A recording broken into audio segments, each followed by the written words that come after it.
She thought she married a poor man, but destiny was hiding a secret worth billions.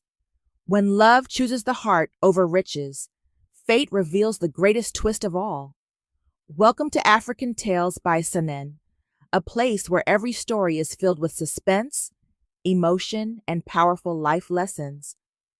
Tell us in the comments where and when you are watching this video. Your thoughts bring these tales to life. Don't forget to like, share, and subscribe so you never miss an African love story that could change the way you see life. She married a poor man, not knowing. He was the hidden heir to billions.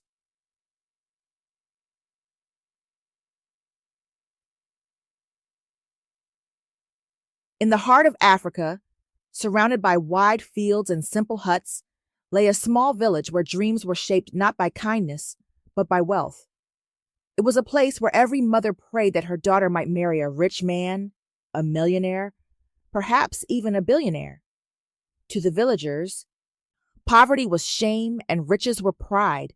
This is an African love story, an emotional African tale where laughter, mockery, and gossip shaped destinies. It is the kind of true love story where fate hides its cards until the very last moment. Among the villagers lived a man named Kwame. He was a carpenter, a man of strong hands and quiet spirit. Each day, he carried his tools through the dusty paths, repairing broken stools, fixing doors, and shaping wood into useful things.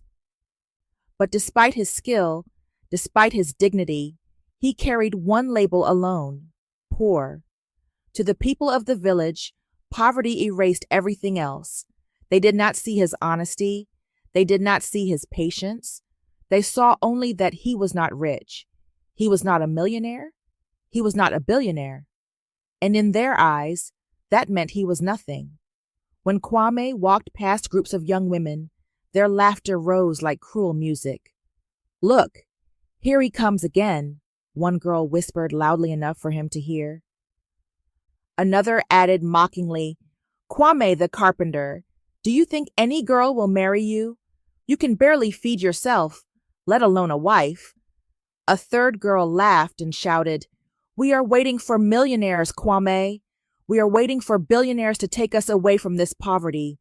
Who would choose a beggar when the world has rich men to offer?" The laughter exploded around him, sharp and merciless.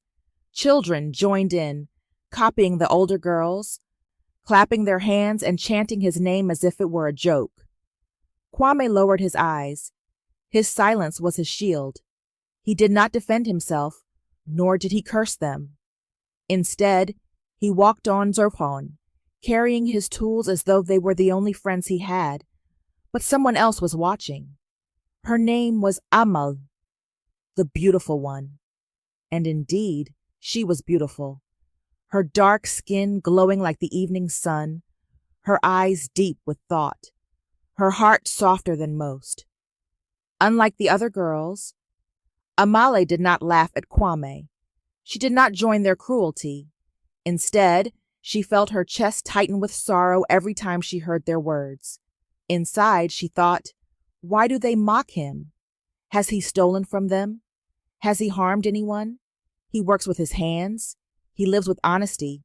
Is that not enough? Amahle's family was also poor, and her parents dreamed only of her escape. For them, her beauty was their hope. So her mother often said, "Amahle, listen to me, child. You must marry a man of wealth. Do you see how we struggle? Do you see how we borrow salt from neighbors? How we count every grain of maize? If you marry a rich man, a millionaire, perhaps even a billionaire, our lives will change forever. We will never suffer again." Her father agreed. "We cannot remain like this forever. Your beauty is our chance. Do not waste it on a poor man. Promise us you will not throw your life away on carpenters or beggars." Amahle would bow her head respectfully. "Yes, Mama. Yes, Baba," she would answer. But her heart spoke differently. What is the value of riches without love? What is the worth of money without respect? Still, The gossip of the village pressed upon her. At the well, women gathered to fetch water, and their talk was always the same. So-and-so's daughter is marrying a rich trader. That family's girl is engaged to a man with a shop in the city. If God is merciful, my daughter will marry a millionaire, or maybe a billionaire. Why should we remain in this suffering? Their voices always rose when Kwame passed by. The girls turned their attention to him like hyenas circling prey. One shouted, "Kwame, don't bother sending proposals anymore. None of us will marry you. We are waiting for rich men, not carpenters." Another clapped her hands in rhythm. "Millionaires, billionaires. That is what we want, Kwame, not men who live in mud huts." And the crowd of girls laughed again, their voices like knives. Amahle stood among them, silent, but her silence was heavy. Her heart whispered, "How blind they are. They measure men by wealth, not by honor." From that day, Amahle began to observe more carefully. She watched Kwame rise early, sweat on his brow, carrying wood to fix a neighbor's stool. She saw him bow to the elders, greeting them with respect. She noticed how, even when mocked, he never lost his dignity. He was poor, yes, but he was not empty. He was full of patience, humility, and quiet strength. Her respect for him grew, though she kept it inside, for she knew her family's eyes were fixed only on money. One evening, her father called her aside. His face was serious. "Amahle, a good proposal has come," he said. "Who, Baba?" she asked softly. "A man with a general store. He is wealthy, not quite a billionaire, but comfortable enough to change our lives. He already had one wife, but she bore him no children, so he is seeking another. He is older, yes, but his wealth will keep you safe." Amahle's heart sank. She forced a polite nod. "If that is what you wish, Baba."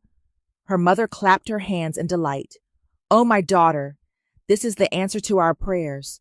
Soon we will live like the families of millionaires. Soon we will leave behind this life of begging." Amahle lowered her gaze, hiding the storm inside her heart. She thought, "Will riches alone bring joy? Will I smile in silk if love is absent?" In the days that followed, gossip spread like fire. Some women envied her, saying she was fortunate. Some girls grew jealous, whispering that she would soon rise above them. Yet Amahle felt no joy. She carried her secret sorrow quietly, as all women in such villages learn to do.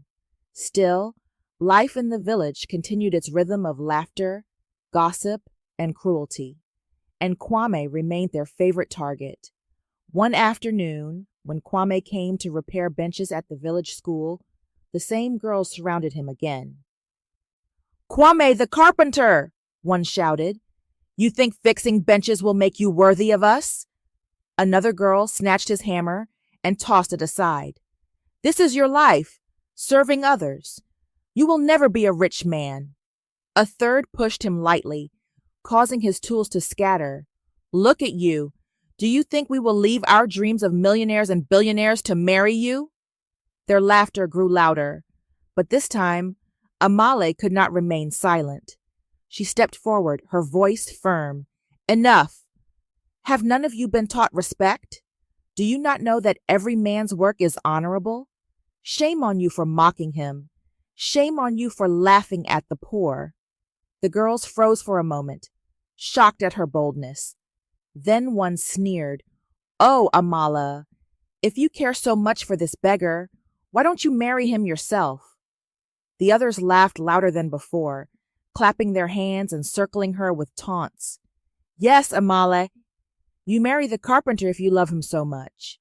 As for us, we will wait for millionaires, we will wait for billionaires, we will never lower ourselves to poverty."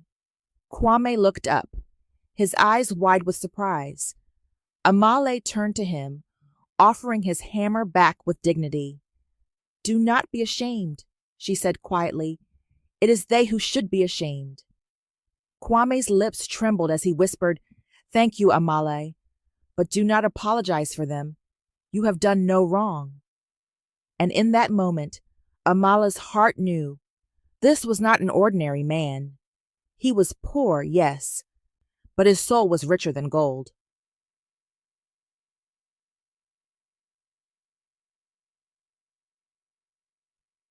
In every African village, the evenings belonged to gossip. As the sun sank and women gathered by the well, their voices carried through the dusty air like songs of dreams. Dreams that were not about love, not about dignity, but about wealth. And in this African love story, the word that appeared in every whisper was always the same: money. If only my daughter could marry a shop owner in the city, a man with plenty of cattle, a man who can build us a brick house, one woman said, sighing as she pulled water from the well. Another replied quickly, "Why stop at a shop owner? My cousin in the next village married into a family of millionaires. They travel, they eat meat every day, and she wears gold on her arms. That is what I want for my daughter." The circle of women nodded, eyes shining with longing. Then a third woman, with a smile that carried both envy and greed, said boldly, "Millionaires are not enough. Imagine if one of us could catch the eye of a billionaire. Imagine the cars, the houses, the servants. We would leave this life of begging behind forever." Laughter rose, half in jest, half in hope. But every word planted seeds in the minds of their daughters, who listened closely, their hearts shaping around the idea that wealth was the only path to happiness.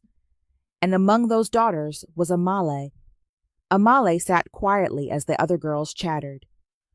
Their voices overflowed with talk of money, luxury, and rich husbands.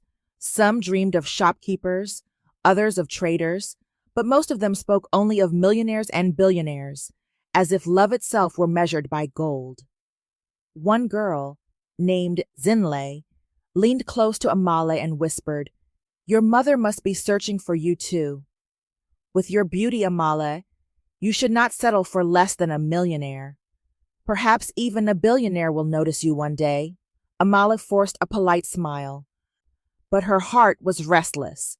She thought, why do they speak only of money? Why do they laugh at those without it? Can true love story not be built in poverty? Yet she remained silent, because she knew her own family thought the same.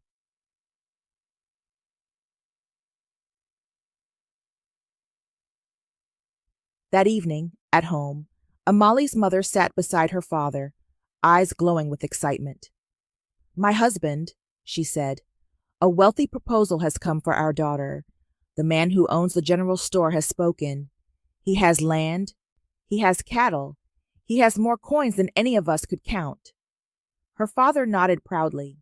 "Yes, he may not be a billionaire, but he is wealthy enough to change our lives.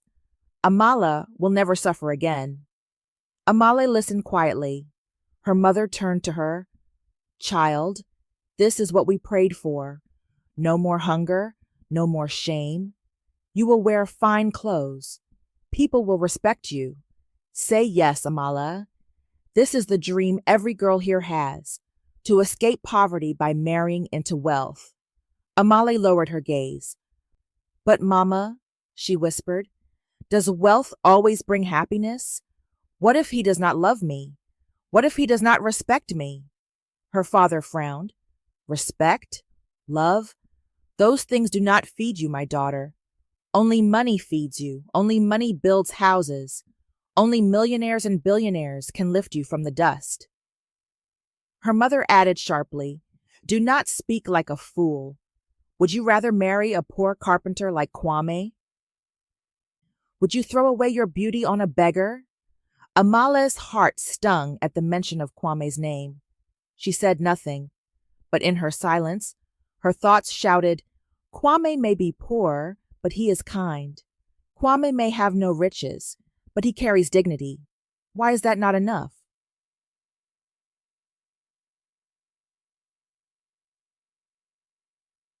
The next morning, gossip in the village grew louder. Word had spread that Amahle might soon marry the store owner. Did you hear? Women whispered at the well. Amahle is to marry into wealth. Ah, she is lucky. Her family will rise. Soon she will live like the daughters of millionaires. Some were jealous, some envious, some filled with praise. But Amahle walked among them with heavy steps. Meanwhile, Kwame remained the target of ridicule. As he passed with his tools, one girl shouted, "Kwame, perhaps you should stop sending proposals. Amahle is marrying a rich man now. Did you really think she would choose you?" Another added cruelly, "Go back to your wood, carpenter. The girls of this village want millionaires. They want billionaires, not beggars." The crowd laughed again, their voices cutting like knives. Kwame said nothing. He bowed his head and walked on, his silence deeper than their mockery. But Amahle, standing nearby, clenched her fists. Her heart cried, "Why do they insult him? Why does wealth blind them to his worth?"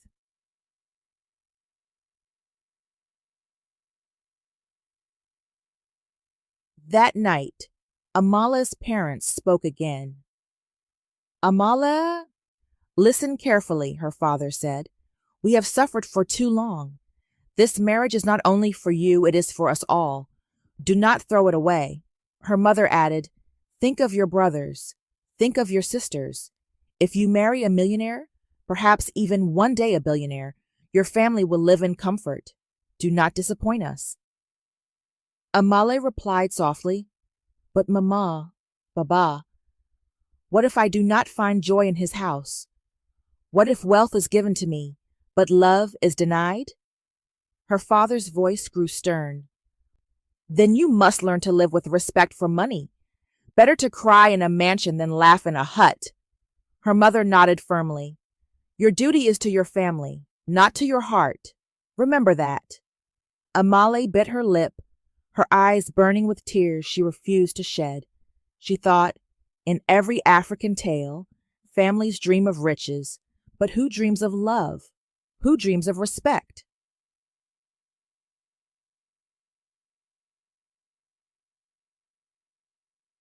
Gyarda days turned into weeks, and the pressure on Amahle grew heavier.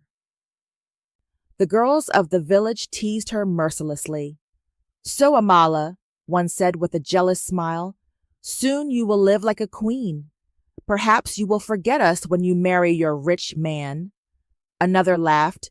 "At least you will not end up with poor Kwame. Imagine the shame of marrying a beggar. You are lucky." The words pierced Amahle's heart. She wanted to shout, "It is not shameful to marry a poor man. It is shameful to mock him for his honesty." But she kept her silence, swallowing her pain.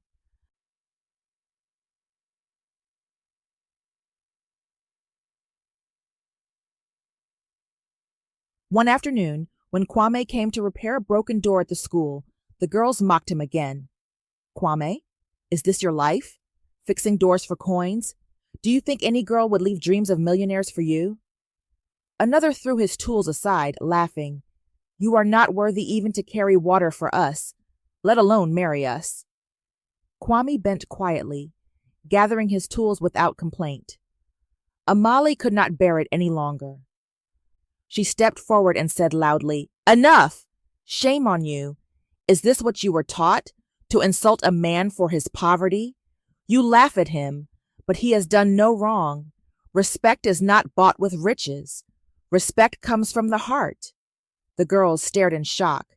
Then one sneered, "Oh, Amahle, if you care so much, why don't you marry him?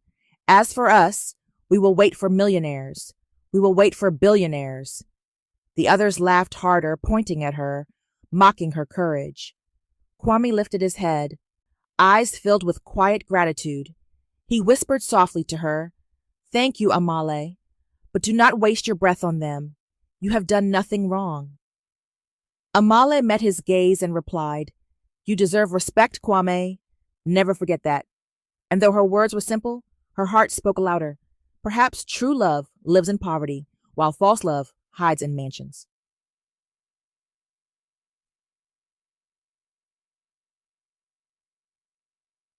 As Amahle returned home that evening, her heart was torn between two worlds: the world her family wanted for her, filled with millionaires and billionaires, and the world she secretly longed for, where love and respect mattered more than gold.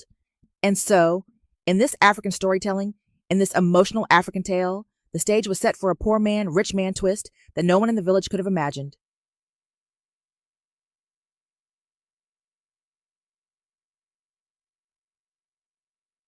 In every true love story, there comes a moment when the trials of the heart grow heavier than the body can bear.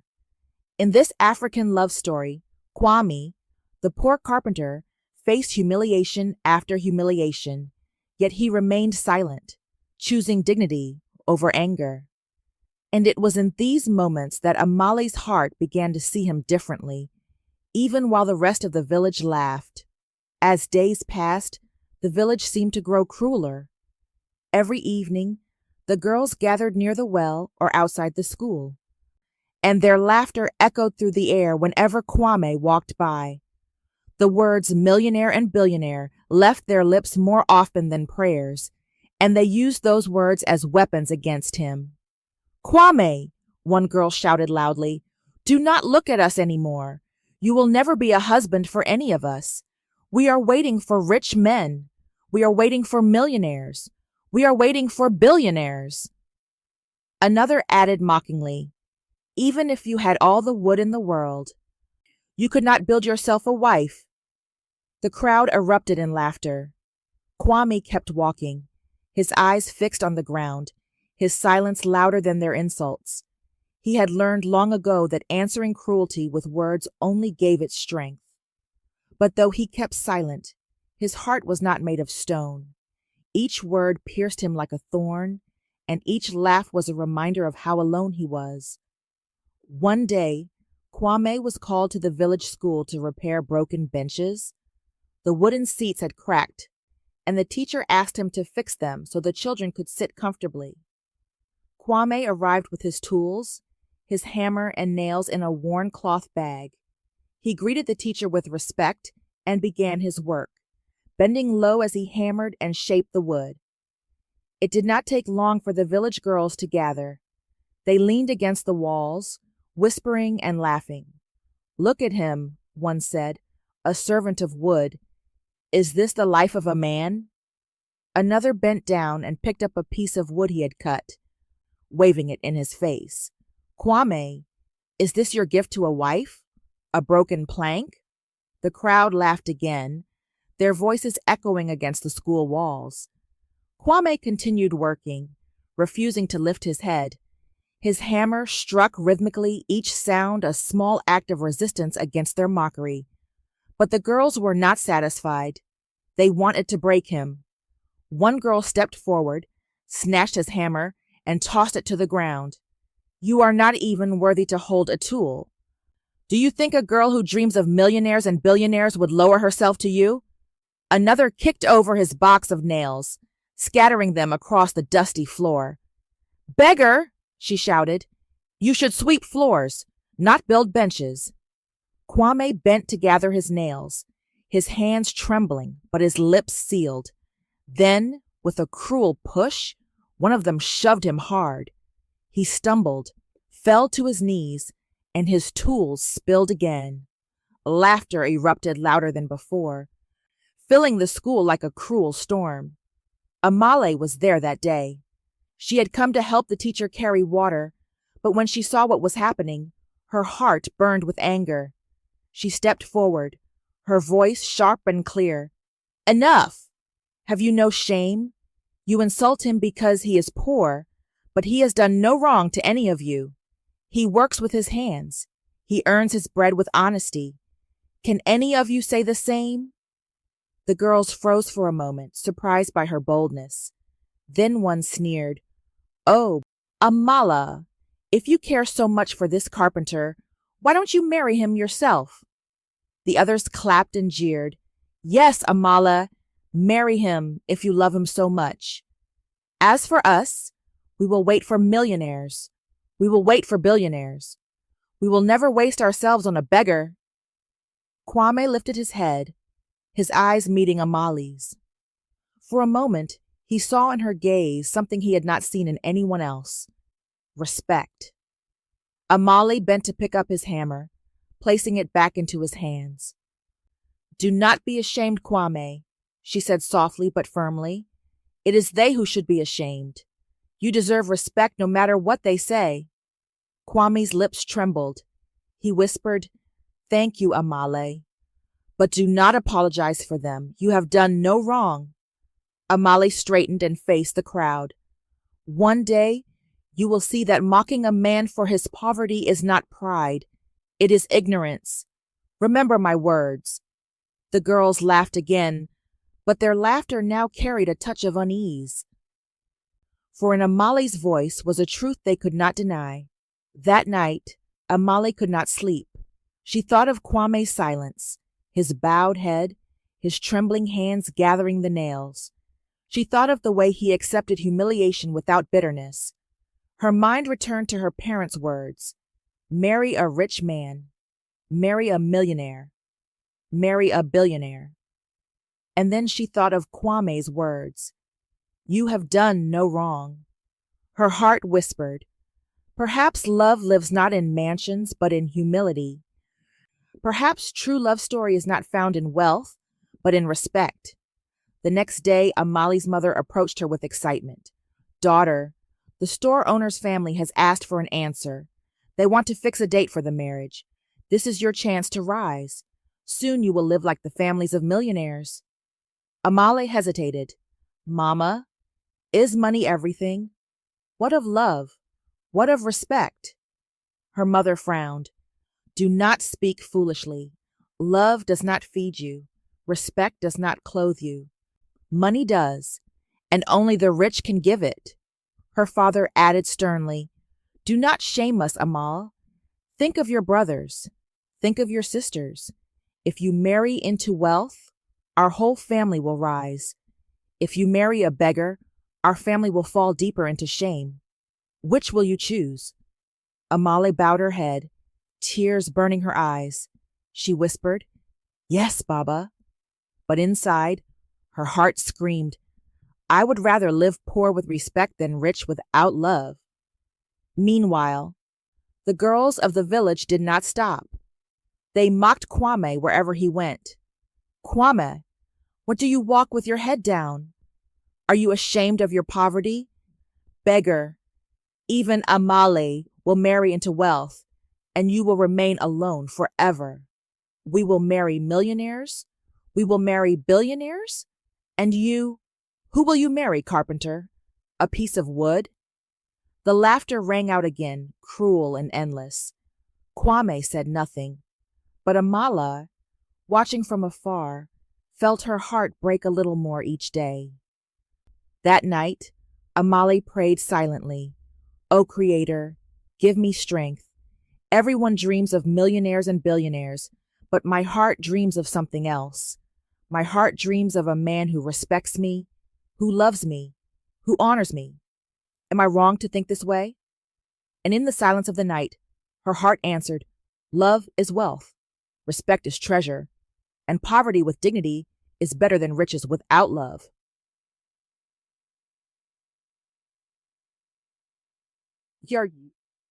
And so, in this African storytelling, in this emotional African tale, the humiliation of Kwame became the seed of Amahle's respect for him. The village laughed louder, the family pressured harder, and the world seemed to close every door.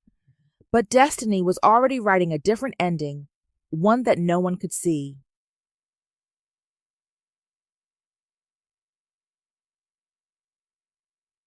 Amahle's days grew heavier as her family pressed her to accept the store owner's proposal. It was not a matter of choice to them. It was a matter of survival, of status, of escaping poverty. Every conversation in her home circled back to the same thing: money. Her parents believed that her beauty was their one chance to rise, their only doorway into a future that smelled not of sweat and wood, but of perfumes and silks. Her mother would sit beside her each evening, her voice both tender and demanding. "My daughter, you are blessed with beauty, And beauty is not meant to be wasted. Think of how we live now. Think of the coins we count, the meals we skip, the shame we carry.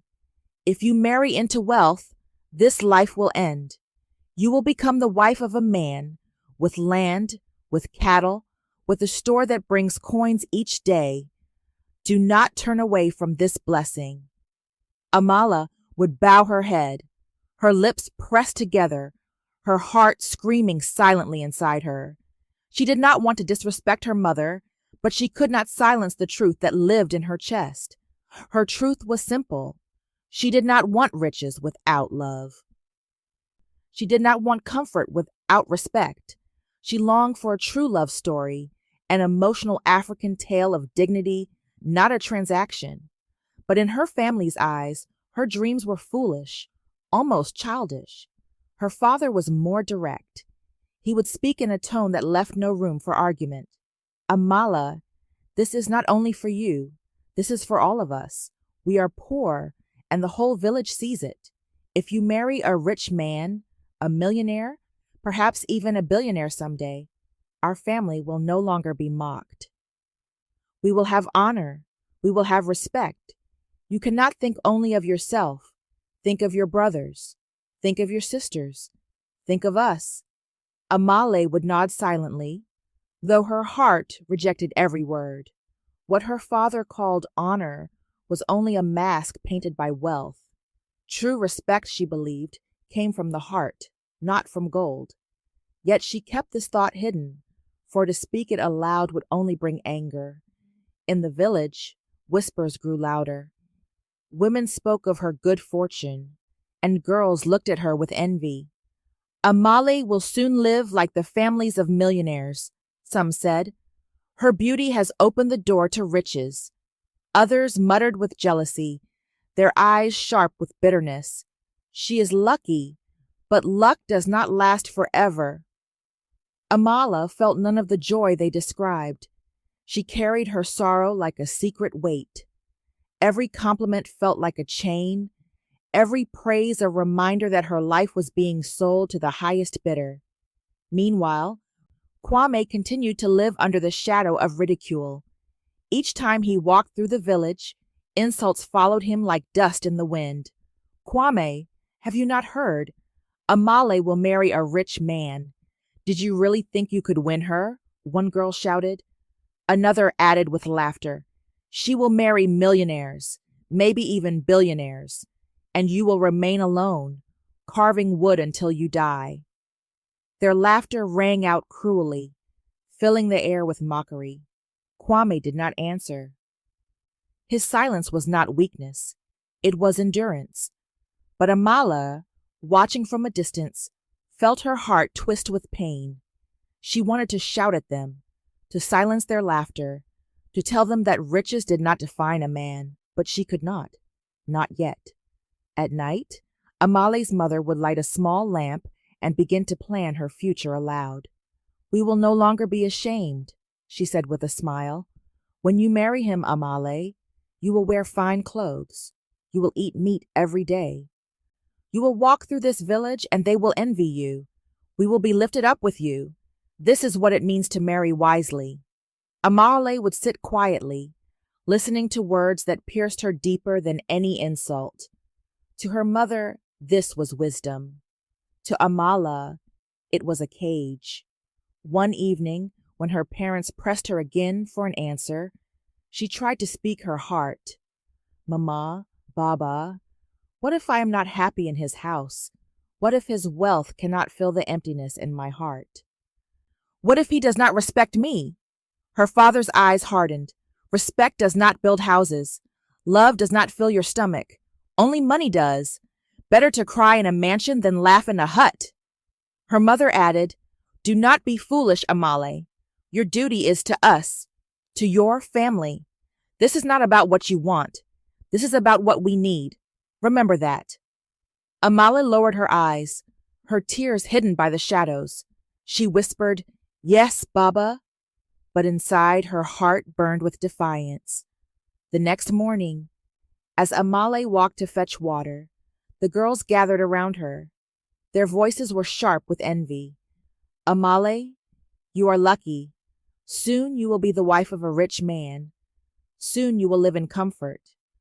Perhaps you will forget us when you are eating with millionaires and billionaires. Amahle forced a small smile but said nothing. Another girl, with jealousy in her eyes, sneered, "At least you will not end up with Kwame. Imagine the shame of marrying a poor carpenter. He is mocked by everyone, and you will rise above us all." Amahle's heart ached. She wanted to shout that there was no shame in poverty, only in cruelty, but she kept silent, knowing her words would fall on deaf ears. Meanwhile, Kwame's humiliation did not end. Each day brought new insults, new laughter, new reminders that the village saw him only as poor. Yet Amahle saw something else. She saw his patience, his humility, his strength. She saw the way he carried his burdens without bitterness, the way he respected others even when they disrespected him. And slowly, her heart leaned toward him, though she dared not speak it aloud. One night, Amahle lay awake, staring at the roof of her hut. She whispered a prayer into the darkness. "Creator, give me strength.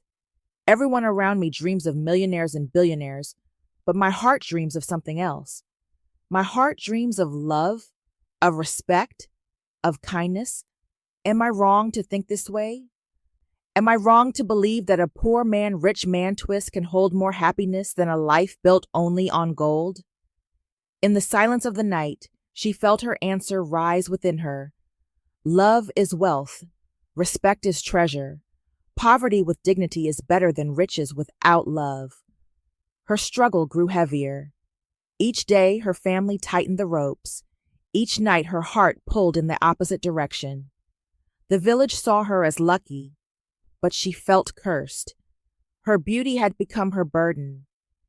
Her value measured not by her soul, but by her price in the marriage market. The store owner's family grew impatient. They sent word through relatives, asking when the date would be fixed.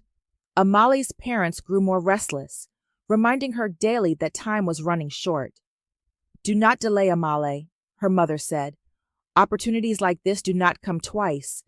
If you refuse, another girl will take your place, and we will remain in shame forever." Amahle's lips trembled as she whispered, "Yes, Mama." But her heart whispered something different. "I would rather live in a hut with love than in a palace without it." And so the tension grew. In this African storytelling, in this emotional African tale, the pressure from her family and the mockery from the village pushed Amahle toward a choice that would soon shock them all. The words millionaire and billionaire filled the air like chants, but in the shadows of her heart, she held on to something richer than gold, the hope of true love.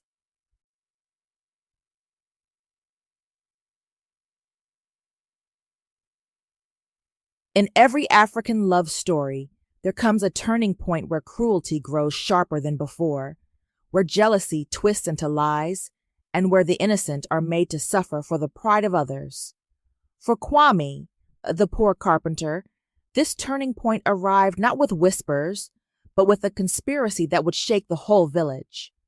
The girls who mocked him daily grew restless. Their laughter, their insults, and their taunts no longer satisfied them. For no matter how they shamed him, Kwame never fought back. He never raised his voice. His silence was an answer they could not bear. They wanted him broken. They wanted him out of the village. One evening, as the sun melted into the horizon, a group of them gathered near the well. Their voices were low, their eyes sharp with envy. "This cannot continue," said Zinle, one of the boldest. "Every day we insult him, and still he walks here as if he belongs. Still he dares to breathe the same air as us. I cannot stand it." Another girl laughed bitterly. "He is nothing but a beggar, and yet Amahle defends him. Do you not see how she looks at him? Do you not hear her words when she tells us to stop mocking him?" The others hissed. Amahle's name was enough to ignite their jealousy. Her beauty already drew attention, and now her compassion for Kwame felt like betrayal. Then we must make the village see what he really is, Zinle whispered. If he stays, Amahle will continue to protect him. But if the Panchayat turns against him, no one will dare to speak for him again. A cruel idea was born among them. They would accuse him, not of poverty, but of shameful behavior. They would say that Kwame followed them, that he spoke words of insult, that he harassed them when they refused his proposals. It would not matter that it was a lie. In a village where reputation was everything, even a whisper could destroy a man. The next morning, their plan took root. They went to the elders with loud voices and trembling words, pretending to be victims. Kwame troubles us, they said. He follows us when we fetch water. He says things no decent man should say. He insults us because we refuse to marry him. The elders frowned. They were men of respect, but they were also men of pride. To them, the honor of the village mattered more than the truth of one poor carpenter. If this is true, one elder said, then Kwame has shamed us all. No unmarried man should remain here if he cannot control himself. We must call a panchayat. The people will decide. And so, the summons went out. That evening, under the old baobab tree where decisions had been made for generations, the entire village gathered. The air was thick with murmurs, curiosity, and the promise of judgment. Children clung to their mothers, men stood with folded arms, and the accused, Kwame, stood alone at the center. The girls stepped forward, their faces painted with false fear. Zinle spoke first, her voice trembling like a rehearsed song. Elders, forgive us, but we must speak. Kwame has troubled us. He stares at us. He follows us. He speaks words that no girl should hear. We refused his proposals, and now he insults us. We cannot walk in peace. We cannot live in safety while he is here. Gasps rose from the crowd. Mothers pulled their daughters closer. Men muttered in anger. Kwame lifted his head, his voice calm but heavy with sorrow. Elders, this is not true. I have done no wrong. I fix wood. I mend doors. I work with my hands. Never have I spoken shameful words. Never have I followed them. I walk in silence because I carry the burden of their laughter. Do not condemn me for lies. But the girls pressed on, their voices louder, their tears false. Do not believe him, they cried. He is poor, and now he is desperate. That is why he troubles us. He knows no one will marry him, so he has turned to shame. The murmurs grew louder. Some villagers shook their heads, unwilling to believe it. Others nodded, eager to rid themselves of the man who reminded them daily of poverty. Finally, the eldest among them raised his staff. His voice was deep, carrying the weight of authority. Kwame, the village has heard these accusations. You say you are innocent, but the voices against you are many. A man's life is not judged by words alone, but by how he is seen. And too many here see you with suspicion. You are unmarried, and an unmarried man with no family is a danger to the dignity of our people. You cannot remain here as you are. Kwame's heart sank. Elder, please. I have no family because they are gone. I have no wife because no one will take me. Must I be punished for being alone? Must I be exiled for poverty? The elder's eyes softened for a moment, but his decision was firm. You may remain in this village only on one condition. You must marry. Find a wife from among us, and your dignity will be restored. Refuse, and you must leave forever. A heavy silence fell. The villagers turned to one another, whispering. The truth of the elder's words was clear. The condition was not a mercy, it was a trap. For who among the girls would marry him? The same girls who mocked him? The same families who rejected him? No one would step forward. The crowd waited. One by one, the elders asked, who will take Kwame as her husband? Who will save him from shame? No voice answered. Mothers pulled their daughters closer. Fathers shook their heads. The girls sneered, their eyes filled with triumph. This was their plan, and it was working. Kwame stood in silence, his hands trembling at his sides. He felt the weight of every eye, the cruelty of every whisper. For a moment, he considered leaving. Perhaps exile was better than humiliation. Perhaps living alone in the forest would be easier than standing beneath the gaze of people who hated him. But before he could speak, laughter broke out from the crowd. "See," one girl shouted, "no one will marry him. Not now, not ever. He is not worthy. We will marry millionaires. We will marry billionaires. But him, never." The crowd erupted, half in laughter, half in agreement. The humiliation was complete.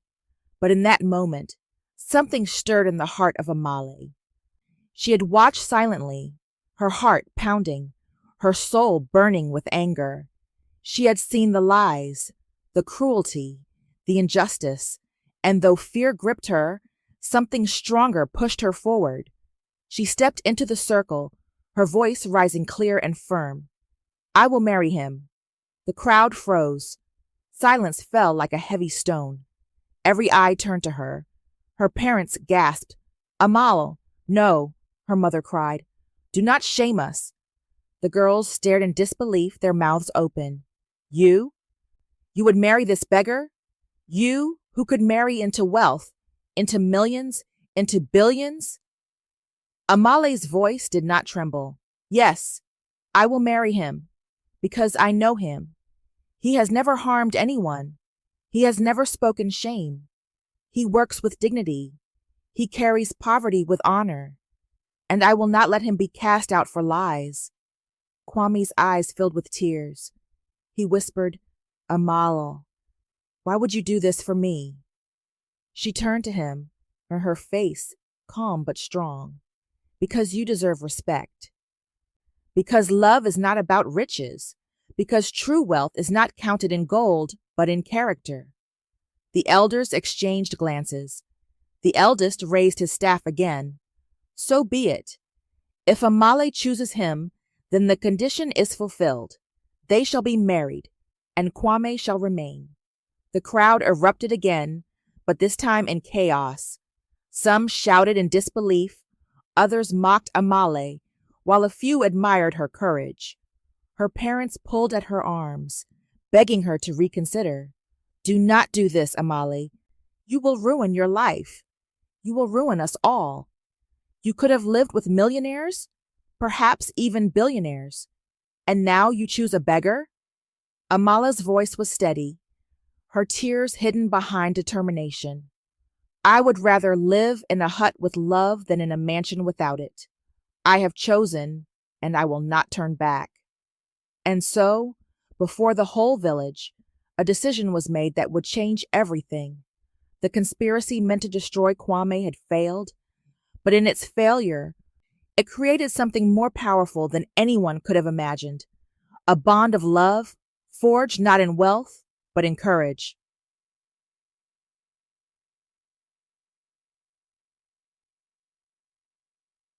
The silence after Amahle's words was heavier than the air before a storm. Her voice, clear and unwavering, still echoed under the baobab tree where the panchayat sat, where the whole village had gathered to watch Kwame's humiliation. But what they had expected was not this. They had expected shame, exile, and laughter. Instead, Amahle had spoken words that cracked the very pride of the crowd. "I will marry him." Those 4 words held more weight than gold. For a moment, no one moved. Even the wind seemed to pause, as if the earth itself was waiting to see what would happen. Amahle's parents were the first to react. Her mother rushed forward, her voice sharp with panic. "Amahle, stop this madness. Do you know what you are saying? This man has nothing. He is a beggar, a carpenter with dust in his hands. You cannot throw away your life like this." Her father's voice was harsher. carrying the authority of a man whose dreams of wealth were shattering. Amahle, you will bring shame to our family. You were our hope, our chance to rise from poverty. We dreamed of millionaires, of billionaires, of a future where our family would walk with pride. And now you choose this? This poor man, rich man twist is not the story we wanted for you. Amahle stood tall, her eyes steady. Baba, Mama, I know what I am saying. You have taught me to value respect, to value dignity. Kwame has been mocked, insulted, and lied about, yet he has never raised his voice. He has carried poverty with honor. That is worth more to me than a palace without love. I will not turn back. The crowd erupted in whispers, laughter, and disbelief. Zinla, the girl who had led the conspiracy, stepped forward with venom in her words. So this is what it has come to? Amahle, the beautiful one, the daughter every man wanted, now chooses to marry a beggar? You could have married into wealth. You could have had millionaires, perhaps even billionaires. And now, you lower yourself to this? Amahle turned to her, her voice calm but strong. Zinlo, you laugh because you see wealth as the only treasure. But what have riches given you? Arrogance, cruelty, pride. I would rather have kindness than gold, respect than riches. You may laugh at me today, but one day you will see that love is greater than wealth. The girls muttered angrily, their victory slipping through their fingers. The elders sat in silence, watching the courage of a young woman defy an entire village. Finally, the eldest raised his staff. Amahle has spoken. She has chosen. And the law of the village is clear. A man accused may remain if he marries. Since Amahle accepts, the marriage shall take place. The crowd broke into chaos. Some shouted in disbelief. Others cursed Amahle's decision, while a few, just a few, admired her courage silently. Amahle's parents pulled her aside, their eyes burning with anger and fear. Her mother whispered harshly, "If you do this, Amahle, we will cut ties with you. We will no longer call you our daughter. You will walk your path alone." Amahle's eyes filled with tears, but her voice did not tremble. "If my own parents cannot stand with me in the path of truth, then I will still walk it, even if I must walk alone. But I will not abandon a man who has done no wrong. I will not betray my heart." Kwame, who had stood silent all this time, finally spoke. His voice cracked with emotion. "Amahle, I do not deserve this. Why would you ruin your life for me? I have nothing to give you. No land, no cattle, no coins. I cannot promise you silk or meat or gold. All I have are these hands, these tools, and the love in my heart. That is all." Amahle looked into his eyes and smiled softly. "And that is enough. Love is the true wealth. Respect is the true treasure. I do not need millions or billions to be happy. I need only a husband who honors me, and I see that in you." The villagers gasped at her words. Some shook their heads, calling her foolish. Others whispered that she was brave. But Amahle's resolve did not waver. And so, before the eyes of the whole village, the decision was sealed. The elders declared that the marriage would take place. It would not be a grand wedding, filled with riches and feasts. It would be a simple union, binding two souls with vows of respect and dignity. When the day came, the village gathered again, but this time not for judgment, for marriage. Amahle walked to the center, not in jewels or silks, but in a simple dress woven by her mother long ago. Her parents did not stand beside her. They stayed in their home, their pride too wounded to accept her choice. Kwame stood waiting, his clothes plain, his hands trembling. When he saw her, tears filled his eyes. "You came," he whispered, his voice thick with emotion. "I promised," Amahle replied softly. The elders spoke the vows, simple and short. Do you, Amahle, take Kwame as your husband, to stand with him in poverty and in respect, in sorrow and in hope? I do, she answered firmly. And do you, Kwame, take Amahle as your wife, to honor her, to love her, to stand with her through every trial? I do, he said, his voice breaking. With those words, they were bound. The crowd erupted again, some laughing, some cursing, some clapping politely. But in that moment, neither Amahle nor Kwame heard them. They looked only at each other, their hearts steady, their bond sealed. After the ceremony, Kwame took Amahle's hand and whispered, I have no riches to give you, but I will spend my life trying to make you happy. Amahle smiled. I did not marry you for riches. I married you for love. Together, we will build our life, no matter how small, no matter how poor. And in that, we will be rich. The girls who had mocked him sneered from the side. Let her have her beggar. We will wait for millionaires. We will wait for billionaires. One day, she will regret this. Amahle heard their words, but did not flinch. She turned to Kwame and said, Let them laugh. Their laughter cannot break what we have. Kwame squeezed her hand, his eyes filled with gratitude. You have given me more than I ever dreamed. You have given me honor when the world gave me shame. I will never forget this. That night, as they sat in Kwame's small hut, the reality of their choice surrounded them. The walls were thin, the floor was bare, the food was little, but their hearts were full. Kwame held her hand and whispered, I am sorry, Amahle. You deserve more than this. You deserve comfort, wealth, a life among millionaires and billionaires, and I have given you only this hut. Amahle placed her hand on his cheek and shook her head gently. Do not speak like that. I did not choose you for wealth. I chose you for love, for respect. I would rather be poor with you than rich with another. Do not forget that. Tears filled Kwame's eyes as he whispered, Then I will spend every day proving worthy of you. And so their marriage began, not in riches, but in respect, not in gold, but in love. The villagers continued to mock them. Amahle's parents turned their faces away, and the girls who dreamed of millionaires and billionaires laughed at her choice. But Amahle walked proudly beside her husband, unashamed, for in her heart, she knew that true love is the greatest wealth.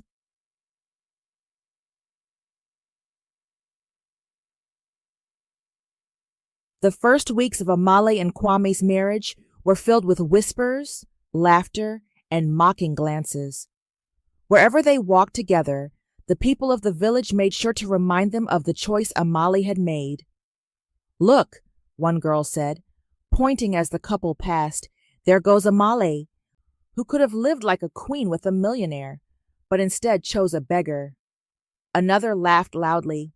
She gave up the chance to be a billionaire's wife, and now she fetches water for a carpenter. What foolishness! The crowd of girls laughed, their voices echoing across the fields. But Amahle never lowered her head. She held Kwame's hand tightly, walking beside him with quiet pride. Kwame, on the other hand, often looked at her with guilt. At night, in their small hut where the walls leaked when it rained and the floor was hard with dust, he whispered, Amahle, I am sorry. I cannot give you what your parents promised you. I cannot give you the life of millionaires or billionaires.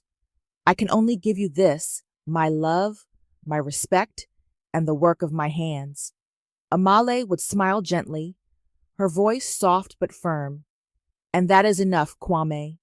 I did not marry you for riches. I married you for love. I married you for respect. Do not let the words of others trouble your heart.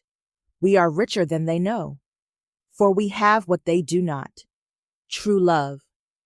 Each morning, Kwame rose early, his tools slung over his shoulder, and went to work mending doors, repairing stools, and building simple furniture. Amahle often joined him, carrying water, handing him nails, or cooking small meals for him during the day.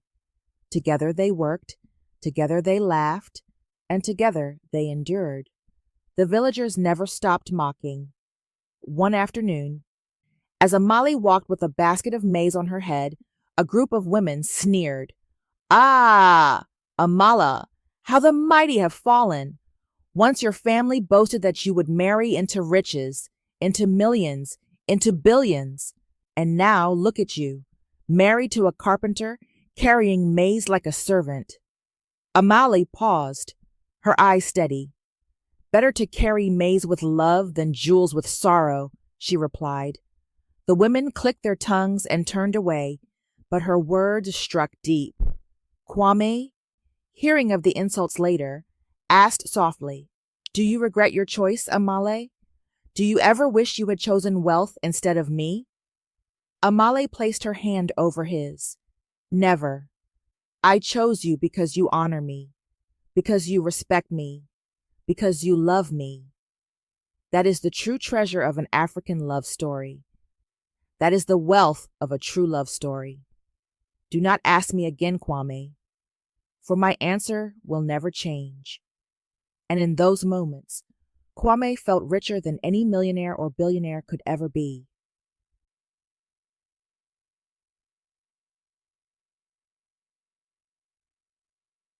But life in poverty was not easy. The roof of their hut leaked during the rainy season, soaking their mats at night. Their meals were often small, sometimes only porridge, sometimes only a handful of roasted maize. When Amahle fell ill, there was no money for medicine, only herbs gathered from the forest. Yet through every hardship, their bond grew stronger. Kwame never let her fetch water alone. He walked beside her, carrying half the load. Amahle never let him eat alone. Even when food was scarce, she shared every bite equally. They comforted one another in sorrow, laughed together in joy, and never let the cruelty of others poison their hearts. One night, as rain drummed on their leaking roof, Kwame held Amahle close and whispered, "I fear you will tire of this life, my love. I fear you will wake one day and wish you had married wealth, that you had chosen millions, that you had chosen billions. I fear you will regret me." Amahle sat up, her eyes flashing with anger, not at him, but at his doubt. "Kwame, do not insult my heart. Do you think love is so small that it can be measured in coins? Do you think respect can be bought with riches? I would rather live in this hut with you, wet from rain, than in a palace with a man who sees me as property. Never doubt my choice again." Kwame's eyes filled with tears as he pulled her into his arms. "Then I will spend my life proving worthy of you." Their words were simple, but their love was deep. It was the kind of love African storytelling treasures, the kind of emotional African tale that carries lessons for generations.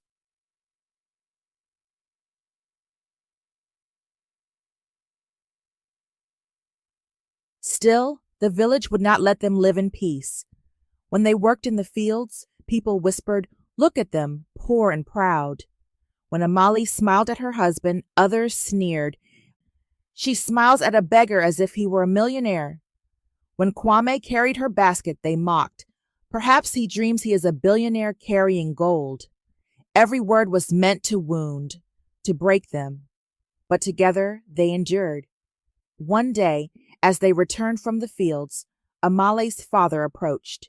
His face was hard, his pride unbroken. "Amahle," he said coldly, "you have shamed us. We told the village you would marry wealth, that you would lift us into the company of millionaires and billionaires. But instead, you chose this. Do not come to us when you are hungry. Do not call us when you are sick. You have chosen your path. Walk it alone." Amahle's eyes filled with tears, but her voice was steady. "Baba, I chose love. If you cannot see that, then it is your blindness, not my shame." Her father turned away, his pride louder than his love. Kwame touched her shoulder gently. I am sorry, Amahle. It is because of me that you are cut off from your family. Amahle shook her head. No, Kwame. It is because of their pride. If they truly loved me, they would be happy that I am happy. Do not carry their burden on your heart.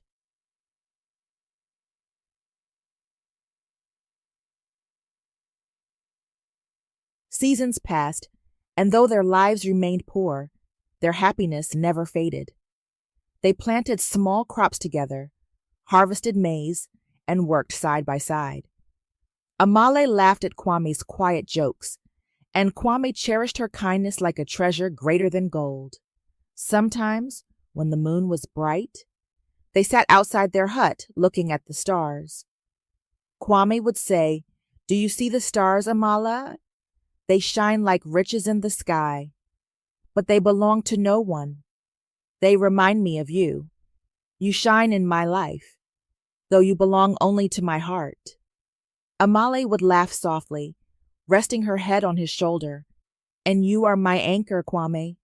You keep me steady when the world laughs. Together, we are richer than any millionaire, richer than any billionaire. For we have what they cannot buy, true love. It was in these quiet nights that their bond grew unbreakable, forged by hardship and strengthened by devotion.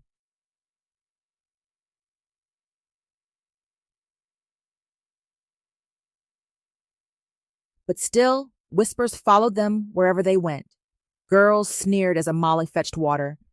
Men mocked Kwame as he carried wood. Even children repeated the cruel words they heard from their parents. Yet Amahle never let them win. When they mocked, she answered with dignity. When they sneered, she smiled. When they laughed, she walked on proudly. For she knew the truth. Their laughter was empty, but her love was full.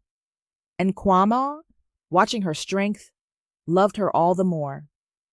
You fight for me when I cannot fight for myself, he said one evening. You silence them when I can only endure. You are braver than I am. Amahle shook her head. No, Kwame. It is your patience that inspires me. You teach me that silence is strength. Together, we are stronger than them all. And so they endured, hand in hand, mocked by the world, but rich in love.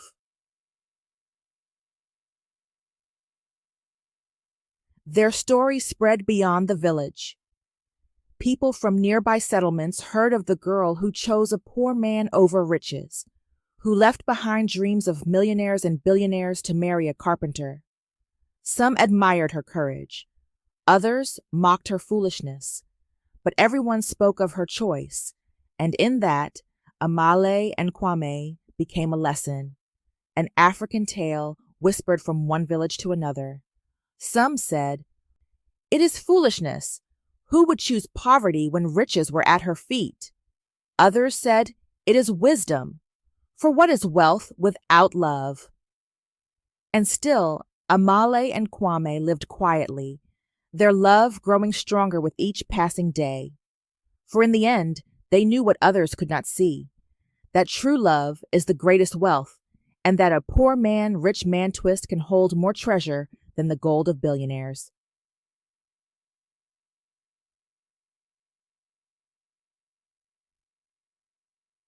Seasons turned into years, and still Kwame and Amahle lived in their small hut. Poverty was their daily companion, yet so was laughter. Hunger sometimes visited their home, but so did joy. The world mocked them, but their love silenced the noise. To the villagers, they remained a puzzle. Some whispered, How can she still smile after choosing a beggar? Others laughed. She gave up millionaires. She gave up billionaires for a man with nothing but wood and nails. But Amahle never wavered. Each time they mocked, she held Kwame's hand tighter. Each time they sneered, she stood taller. Kwame, too, remained steady. He never promised her riches, never gave her dreams he could not fulfill. Instead, he gave her loyalty, respect, and the quiet devotion of a man who had found a treasure greater than gold in the heart of his wife. One evening, As they sat outside their hut watching the stars, Kwame whispered, Amahle, do you ever wonder what life would have been if you had chosen another path? If you had married a rich man, a millionaire, a billionaire? Amahle turned to him, her smile soft but certain. I do not wonder, Kwame, because I know the answer. I would have had wealth, yes, but not love. I would have had gold, yes, but not respect. I would rather sit here with you under the stars than in a palace without joy. Do not doubt my choice. It was not a mistake. It was my destiny. Kwame's heart swelled with emotion. He pulled her close, whispering, You are my blessing, Amahle. You are my true wealth. But fate was not yet finished with their story.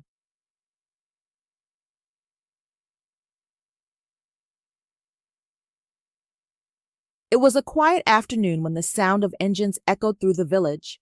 The people looked up in shock as sleek black cars, shining brighter than the sun, rolled down the dusty road. Never before had such vehicles entered their small settlement. Children ran behind them, shouting with excitement. Men stood frozen, women gasped, and the mocking girls whispered nervously. The cars stopped in front of Amahle and Kwame's hut. From them stepped men in fine suits, their shoes polished, their faces serious. They looked not like villagers, but like men from the cities, men who walked with billionaires and millionaires. Their eyes searched until they found Kwame. The leader of the group stepped forward, bowed respectfully, and said, Sir, we have found you at last. It is time to return home. Gasps erupted from the crowd. The villagers blinked in disbelief. Sir? To this poor carpenter?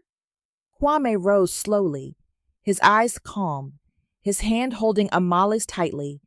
Amahle looked at him in shock. Kwame, what is this? Who are these men? Why do they call you sir? Kwame sighed deeply, his heart heavy with the truth he had hidden for so long. Amahle, my love, there is something I must tell you, something I have carried in silence, waiting for the right time. The villagers leaned closer, their curiosity burning. Even Amahle's parents had appeared, their eyes wide with confusion. Kwame spoke, his voice steady but filled with emotion. I am not just a carpenter. I am the heir of a vast estate, the grandson of a great man who left behind wealth beyond imagination. Lands, businesses, riches counted in billions. I walked away from it because I wanted to find something money could not buy, a true love story. I did not want a woman who would marry me for gold. I did not want a bride who saw only millions or billions in my name. I wanted someone who could see my heart, even when the world saw only poverty. Amahle's eyes filled with tears as she whispered, Kwame, you are the hidden heir? He nodded. Yes, I am the hidden heir to billions. But I hid this truth because I needed to know if love still exists in a world blinded by wealth. I needed to know if anyone could look beyond riches and see the man inside. And you, Amahle, you saw me, you chose me. You defended me when others mocked. You loved me when I had nothing. You gave me what all the millions and billions in the world could not give, true love. The villagers gasped in disbelief. The girls who had mocked him now stood frozen, their pride shattered. They whispered among themselves, We laughed at him. We rejected him. We told him we wanted millionaires and billionaires. And he was one all along. Amahle's parents stepped forward, their faces pale. Her mother trembled as she said, Amahle, forgive us, we did not know. Kwame, forgive us. We thought you were nothing. We forced her to choose wealth over love. We mocked you, but we were blind. Her father added, his voice breaking, We dreamed of our daughter marrying a millionaire, perhaps even a billionaire. And all along, the billionaire was here, in front of us, in the man we rejected. Forgive us, Kwame. Forgive us, Amahle. Kwame's eyes softened. He turned to Amahle, his voice filled with gratitude. What should we do, my love? They turned against you. They mocked us both. Do we forgive them? Amahle wiped her tears and said, Yes, Kwame. Forgiveness is greater than pride. Let them see that love is stronger than wealth. Kwame nodded, then turned to the crowd. I forgive you all, not because you deserve it, but because my wife deserves peace. We will not hold anger in our hearts. The villagers bowed their heads, shame burning in their eyes. The same mouse that had mocked him now whispered words of regret. The same girls who had rejected him now wished they had chosen differently. Zinle stepped forward, her voice trembling. Kwame, forgive me. I mocked you more than anyone. I said I wanted billionaires. I said you were nothing. And yet, you are greater than any man I ever dreamed of. Kwame looked at her with calm eyes. Zinle, I have nothing against you. But remember this for the rest of your life. Wealth fades, beauty fades, but the heart remains. You chased riches and you mocked love. Do not repeat that mistake again. Zinle lowered her head in shame, tears spilling from her eyes.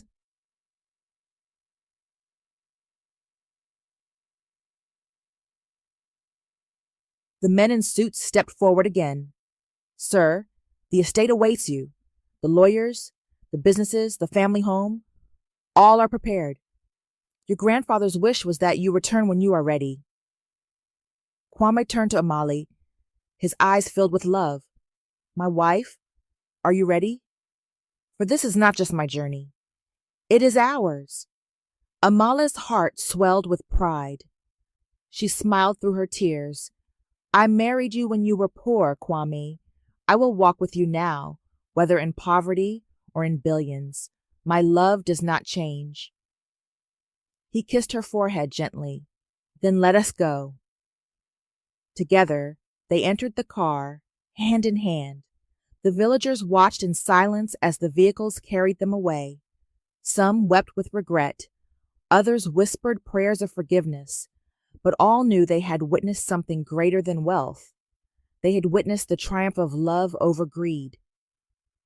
When Kwame and Amahle arrived at his family estate, gates opened wide to reveal a mansion more magnificent than anything Amahle had ever seen. Servants bowed, relatives cheered, and lawyers presented documents proving his inheritance. But in the midst of the grandeur, Kwame turned to Amahle and said, Do you see all this?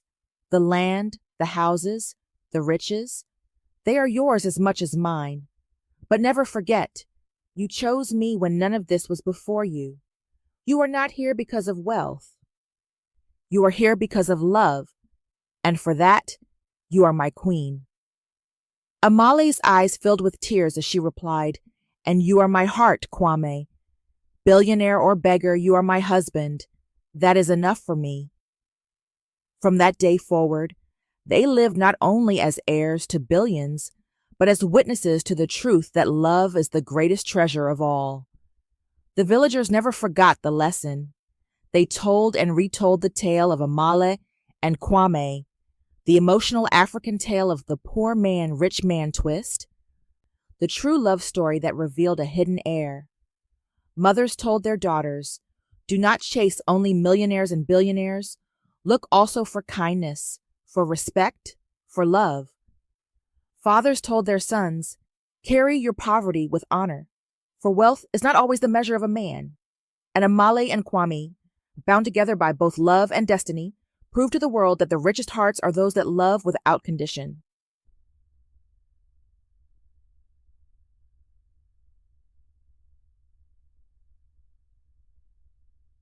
And so, in this African love story, Amahle chose love over wealth, respect over riches, and destiny rewarded her with more than she ever dreamed.